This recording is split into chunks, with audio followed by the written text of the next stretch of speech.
AP EAMCET 2024కి సంబంధించి పరీక్షా ఫలితాలు ఎప్పుడు రిలీజ్ చేస్తారని చాలామంది విద్యార్థులు కామెంట్ అయితే చేస్తున్నారు. దాని గురించి వీడియోలో డీటెయిల్గా చెప్తాను. అండ్ అలాగే ఇక్కడ ఒక మెయిన్ ప్రాబ్లం అయితే ఉందన్నమాట, అది కూడా చెప్తాను. మెయిన్గా వీడియోలోకి వెళ్ళే ముందు మనకి త్వరలో ఫలితాలు అయితే వచ్చేస్తే తర్వాత కౌన్సిలింగ్ కూడా మెల్లిగా స్టార్ట్ అవుతుంది. స్టార్ట్ అయ్యే టైంలో మంచి కాలేజీని ఎలా సెలెక్ట్ చేసుకోవాలి, బెస్ట్ కాలేజ్ ఏంటని చాలామంది వెతుకుతూ ఉంటారు. దానికోసం మనకి ఒక ఫ్రీ సెషన్ అయితే కండక్ట్ చేస్తున్నారన్నమాట. దీంట్లో బెస్ట్ కాలేజీని ఎలా చూస్ చేసుకోవాలంటే అసలు మనం ఏమేమి చూడాలి, దాంట్లో చూడాల్సిన ఎక్స్పర్ట్స్ ఏంటి, ఇవన్నీ ఆ ఫ్రీ సెషన్లో చెప్తారు. మీకు లింక్స్ కూడా డిస్క్రిప్షన్లో ప్రొవైడ్ అయితే చేస్తాను, తప్పకుండా అందరూ రిజిస్టర్ అయితే చేసుకోండి. మెయిన్గా ఇక్కడ మెయిన్ ప్రాబ్లం అని చెప్పాను కదా, సేమ్ ఇదే లాస్ట్ ఇయర్ కూడా రిపీట్ అయిందన్నమాట. మనకి లాస్ట్ ఇయర్ ఎలా చేశారంటే, మనకి కీ మరియు రెస్పాన్సిబిలిటీ వచ్చిన తర్వాత ఫైనల్కి రిలీజ్ చేసిన తర్వాత మనకి డిక్లరేషన్ అని ఒకటైతే ఇంట్రడ్యూస్ చేస్తారు మనకి. అంటే ఏపీ రాష్ట్రంలో ఎవరైతే ఇంటర్ విద్యార్థులు ఉన్నారో వాళ్ళ మార్క్స్ ఆటోమేటిక్గా ఎంసెట్ వాళ్ళకైతే వెళ్ళిపోతాయి. అక్కడతో ఎలాంటి ఇబ్బంది అయితే లేదన్నమాట.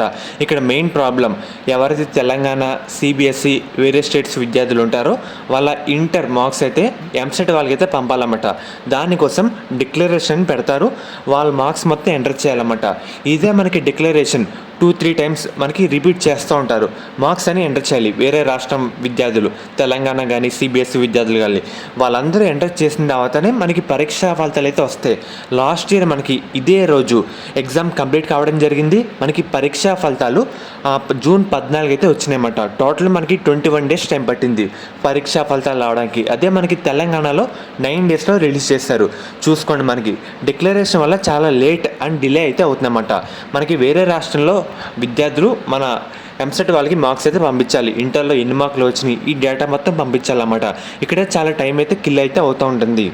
మెయిన్గా మనకి ఇలా చూసుకుంటే మనకి June 2nd week or 3rd వీక్లో మన ఏపీ ఎంసెట్ పరీక్షా ఫలితాలు అయితే వచ్చేస్తాయి. దానికంటే ముందు అస్సలైతే రావు, మనకి చాలా లేట్ అయితే ఉంటాయి. ఏపీ రాష్ట్రంలో లాస్ట్ ఇయర్ కూడా ఇలా అయితే వచ్చింది. లాస్ట్ ఇయర్ ఎగ్జామ్ కంప్లీట్ అయిన 21 డేస్ తర్వాత మనకి పరీక్షా ఫలితాలు అయితే వచ్చినాయన్నమాట.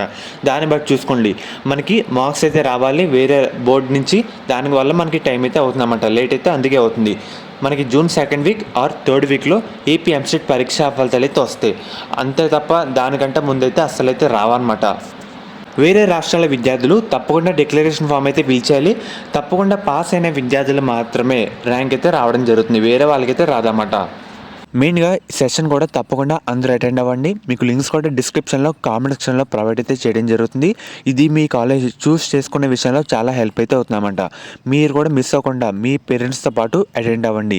ఎందుకంటే మీ కెరీర్ రిలేటెడ్గా అవకాశాలు ఎన్నున్నాయి అనేది చాలా ఇంపార్టెంట్ అన్నమాట. మీ పేరెంట్స్ కూడా తెలియాలి. అండ్ అలాగే వాళ్ళకు కూడా మీ కెరీర్ పరంగా ఎంత సీరియస్గా ఉన్నారో వాళ్ళకు కూడా అర్థమవుతుంది.